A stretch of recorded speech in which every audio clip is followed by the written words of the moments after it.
I'm Greg Fossilman Raymer. In our last lesson, we discussed why you should never play rag hands. In this lesson, we're going to talk about another group of hands that can cost you a lot of money, but for a completely different reason. Trouble hands are exactly what they sound like. Hands that look pretty, but that can be easily dominated. Some classic trouble hands include those like ace-jack, ace-10, king-queen, queen-jack, etc.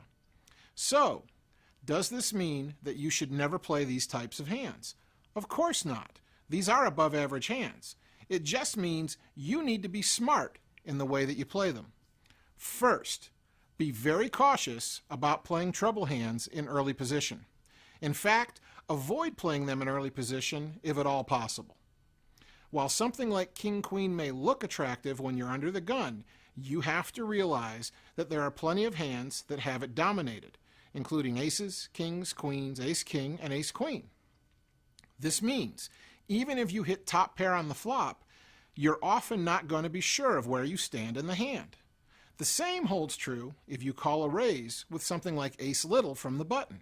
For example, let's say your opponent makes a standard pre-flop raise from middle position and you decide to call with ace-5 on the button.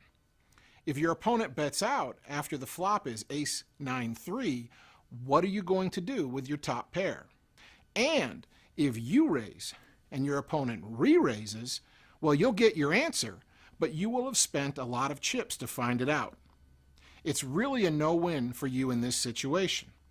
That said, trouble hands like ace-little, king-little, even queen-little are playable when you're in position. The key is you want to be the player raising with them.